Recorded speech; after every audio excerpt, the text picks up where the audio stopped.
وہ صرف باہر کے کپڑوں یا کمرے تک محدود نہیں تھیں، دل کے اندر بھی کچھ بدلنے لگا تھا۔ ایک تسلی، ایک سکون، جیسے برسوں کی بھاگ دوڑ کے بعد اب میرے قدم کسی نرم زمین پر آ ٹھہرے ہوں۔ رفت بیگم کا انداز روزمرہ کے معمولات میں بھی کچھ ایسا تھا کہ وہ بے اختیار ماں کی یاد دلا دیتی تھی۔ فرق صرف اتنا تھا کہ اماں نے تنگی میں بالا اور یہ خاتون آسائش میں میری پرورش کرنے لگی تھی۔ ایک دن دوپہر کو میں کتاب لے کر صحن میں بیٹھی تھی۔ وہ لان کے کرسی پر تھیں اور ہاتھ میں کچھ سلائی کا سامان۔ میں نے انہیں دیکھا اور پوچھا، بیگم صاحبہ، آپ خود اپنے کپڑوں پر کام کرتی ہیں؟ انہوں نے مسکرا کر جواب دیا، کبھی کبھی دل کرتا ہے ہاتھ چلانے کا، خالی بیٹھ کر کیا سوچوں۔ میں کتاب بند کر کے ان کے پاس چلی آئی۔ یہ آپ نے مجھے جو کتابیں دی ہیں، ان میں سے ایک میں عورتوں کی کہانیاں تھیں۔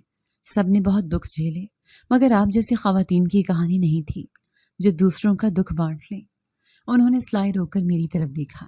ہر عورت کی اپنی کہانی ہوتی ہے، کچھ کہانیاں لکھی جاتی ہیں، کچھ بس جھیلی جاتی ہیں۔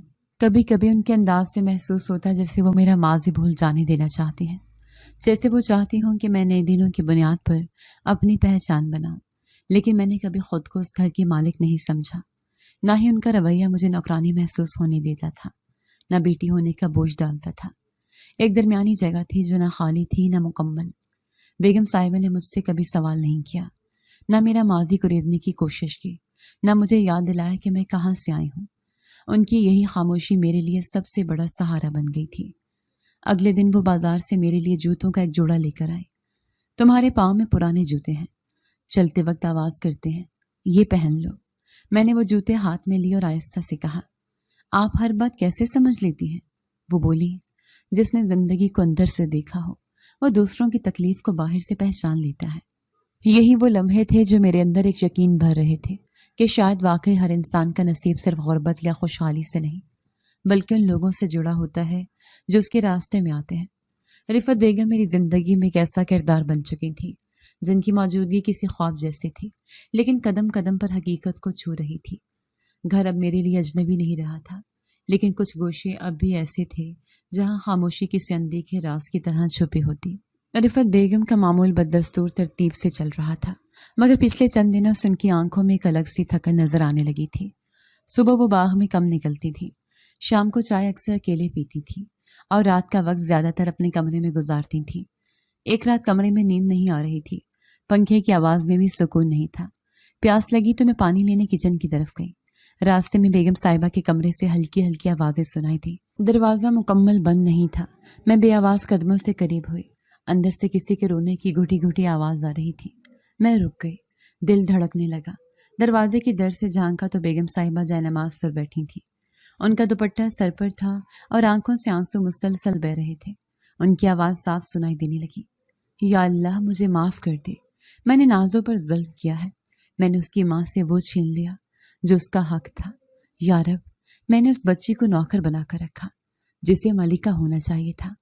میرے ہاتھ میں پکڑا ہوا گلاس جیسے زمین میں گر گیا۔ قدم وہیں منجمد ہو گئے۔ میں سمجھی نہیں، دماغ سن ہو گیا تھا۔ بیگم صاحبہ نے میرا نام لیا تھا، انہوں نے خود کو مجرم کہا تھا، لیکن کس بات کا ظلم، کون سا حق؟ میں چپ چاپ پلٹ آئی، کچن سے پانی لیا اور کمرے میں واپس آ کر دروازہ بند کر لیا۔ نیند آنکھوں سے کوسوں دور تھی، دل میں عجیب سا شور اٹھ رہا تھا۔ اب تک رفت بیگم کا رویہ میرے ساتھ ماں جیسا رہا تھا، پھر یہ رات کا رونا، یہ اعتراف، یہ پکار، یہ سب کیا تھا؟ صبح ہوئی تو ان کی آنکھیں سوجی ہوئی تھیں، جیسے پوری رات جاگتی رہی ہوں۔ انہوں نے ہمیشہ کی طرح سلام کیا، میں نے بھی معمول کے مطابق جواب دیا، لیکن اندر سے سب کچھ بدل چکا تھا۔ دن بھر میں ان سے بات تو کرتی رہی، لیکن دل میں سوالوں کا طوفان تھا۔ میں کئی بار ان کے قریب جا کر پوچھنا چاہتی تھی کہ انہوں نے رات کو ایسا کیوں کہا، پر ہمت نہیں ہوئی۔ کچھ سوال اتنے بھاری ہوتے ہیں کہ زبان ساتھ نہیں دیتی۔ کمرے میں آ کر دوبارہ سوچا، کیا ممکن ہے کہ میرا اور اس بنگلے کا کوئی تعلق ہو؟ کیا میرا یہاں ہونا کوئی اتفاق نہیں؟ رفت بیگم نے جو الفاظ رات کو کہے وہ کہیں سچ تو نہیں چھپا رہے؟ دوپہر کو وہ صوفے پر نیم دراز تھی، کتاب پڑھ رہی تھی۔ میں نے ان کے سامنے بیٹھ کر صفائی کے بارے میں پوچھا، جیسے روزمرہ کی بات ہو۔ انہوں نے سر ہلا کر کہا، کچن آج شام کو دھو دینا اور پچھلے پورشن کی صفائی کل کر لینا۔ میں کچھ دیر ان کے انداز کو دیکھتی رہی۔ ایک لمحے کو جی چاہا کہ ان کا ہاتھ پکڑ کر پوچھ لوں، کون سا ظلم کیا آپ نے میرے ساتھ؟ لیکن زبان سے کچھ نہ نکلا۔ رات کو پھر ویسی ہی خاموشی تھی۔